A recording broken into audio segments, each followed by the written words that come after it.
సెహబాష్ రహీం, మీ సాహసంతో సామర్థ్యంతో మీరు గొప్ప యుద్ధంలో విజయం సాధించారు. మిమ్మల్ని రారాజు అని ఎందుకు మేము అంటూ ఉంటామో ఇప్పటికైనా మీకు అర్థమయ్యే ఉంటుంది. ఏమంటారు? శుక్రియా హుజూర్. అబుల్ ఫజల్ సాబ్ ద్వారా ఇక్కడ పరిస్థితులన్నీ నాకు తెలిసాయి. జరిగింది ఎంతమాత్రం సరికాదు. దాని గురించి మీరేం ఆందోళన పడకండి. అదేదో ఒక రాజకీయ వ్యవహారం, దాన్ని మేం పరిష్కరించడం జరుగుతుంది.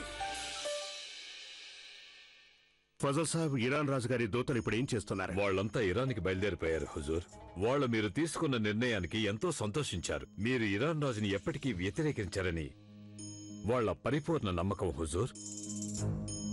ఇది మంచి వార్త షహన్షా. మీ పథకంలోని తొలి దశ ముగిసిపోయినట్టే. హుజూర్, పీర్ దానియల్ గారికి కబురు పంపించాం. వారు మక్కా యాత్రని మనకు అనుకూలంగా చేయగలరని నా నమ్మకం. ఏమైంది షహన్షా? ఏమిటి ఆలోచిస్తున్నారు? ఇరాన్ రాజుగారి వ్యవహారం మేము చక్కదిద్దగలం, కానీ షేకుకి నచ్చ చెప్పడం ఎలా? అంటే రాకుమారుడు కోపంగానే ఉన్నారా? అలాగే అనిపిస్తోంది మాకు. వారు ఇంతవరకు మాతో మాట్లాడడానికి రాలేదు అంటే వారు ఇంకా మా మీద కోపంగానే ఉన్నట్టు మేము అనుకుంటున్నాం.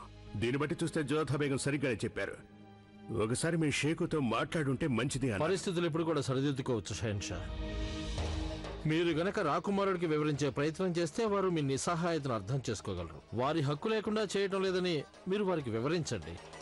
ఇప్పుడు చేస్తున్నదంతా వారి మంచి కోసమేనని చెప్పండి. సరే, అయితే వారికి కబురు పెట్టండి. మేము ఇప్పుడే వారితో మాట్లాడడం జరుగుతుంది. దయచేసి క్షమించాలి షహన్షా. ఇది మీ కుటుంబ వ్యవహారం కనుక నా సలహా ఏమిటంటే మీరు రాకుమారుడితో ఏకాంతంగా మాట్లాడితే వారు మీ దృక్పథాన్ని అర్థం చేసుకుంటారని నా అభిప్రాయం. మీరన్నది కూడా నిజమే. ప్రస్తుతం ఒక షహన్షా రాకుమారుడితో మాట్లాడినట్టుగా కాకుండా తండ్రిగా మేము మాట్లాడితే మంచిది. సరే, అయితే మేమే వారి వద్దకు వెళతాం. ఒకటి గుర్తుంచుకోండి, ఇరాన్ రాజు విషయంలో తీసుకోవాల్సిన నిర్ణయం గురించి రేపు జరిగే సమావేశంలో మనం చర్చించుకోవాలి. ఏది ఏమైనా సరే మేం వారి ముందు తల వంచకూడదు. మేం షేకుని కలుసుకొని వస్తాం.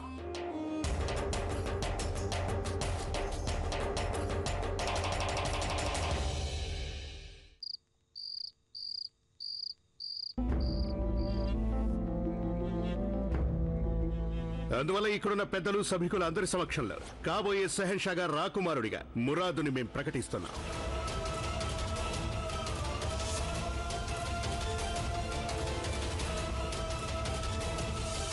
హెచ్చరిక! హిందూ దేశపు షహన్షా వేంచేస్తున్నారహో!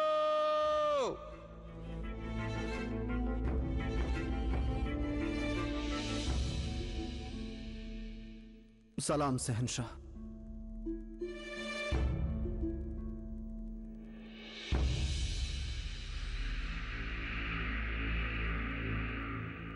మేము ఏమనుకున్నామంటే కాబోయే షహన్షాగా మురాదుని మేము ప్రకటించినప్పుడు మీరు కోపంతో మా వద్దకు వస్తారనుకున్నాం. ప్రశ్నల వర్షం కురిపిస్తారనుకున్నాం. కానీ మీరు అలాంటిదేదీ చేయలేదు. అంటే మీకు మా మీద చాలా కోపంగా ఉన్నట్టు.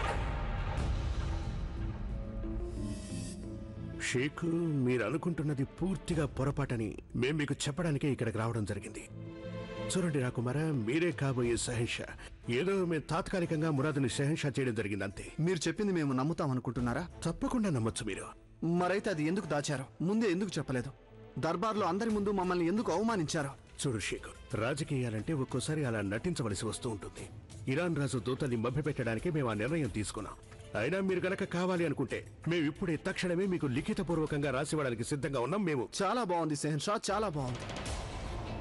అప్పుడు మురాద్ పరిస్థితి ఏమిటి? తను నిరాశ చెందుతాడు కదా, అతని సంగతి ఏమిటి? మురాద్కు తను కాబోయే షహన్షా అని కలలు కనే అవకాశం ఇచ్చారు. ఇప్పుడు తన కలల్ని మీరే భగ్నం చేయాలనుకుంటున్నారా? చేయగలరు. అన్నిటికీ సమర్థులు మీరు. మీరు షహన్షా కదా. మీ దృష్టిలో రాజకీయాలే ప్రధానం. మేమందరం ఆ రాజకీయ చదరంగంలో పావుల్లాంటి వాళ్ళం. మేము, మురాద్, దానియల్, అమ్మీజాన్, దాదీజాన్ అందరం మనిషి కేవలం ఆ ఖుదా చేతుల్లోనే కీలుబొమ్మ అనుకునే వాళ్ళం మేము.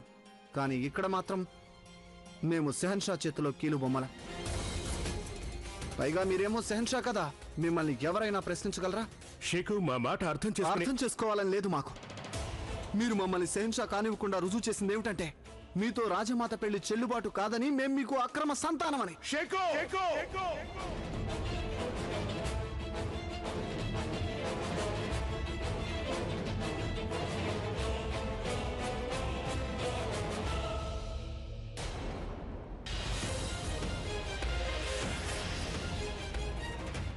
మద్యం సేవించారా మీరు?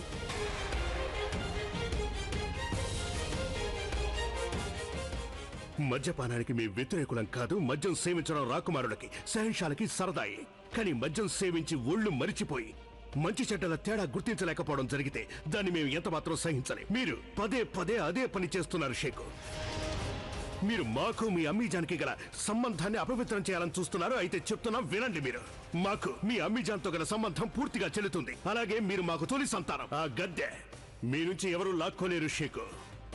మిమ్మల్ని గెలవగలిగిందల్లా కేవలం ఈ మద్యం ఒక్కటే షేకు. దీన్ని సేవించి మీరు ఒళ్ళు మరిచిపోతూ ఉంటారు, కోపంతో మండిపడుతూ ఉంటారు. కోపం వల్ల మనిషి బలహీనుడైపోతాడు షేకు. కానీ ప్రస్తుతం ఒక సహర్ష ఒక రాకుమారుడితో మాట్లాడటానికి ఇక్కడికి రాలేదు. ఇప్పుడు తన సంతానంతో మాట్లాడడానికి ఓ తండ్రిగా మేము ఇక్కడికి వచ్చాం. కానీ మానసికంగా బలహీనపడిన వ్యక్తితో మాట్లాడి ఎలాంటి ప్రయోజనం లేదని మాకు తెలిసింది షేకు. పోన్లేండి, మీరు పూర్తిగా స్పృహలోకి వచ్చే వరకు మేము ఎదురు చూస్తూ ఉంటాం. మీరు స్పృహలోకి వచ్చాకే మేము మీతో మాట్లాడడం జరుగుతుంది. స్పృహలోకి రండి షేకు, అప్పుడే మేము మీతో మాట్లాడతాం.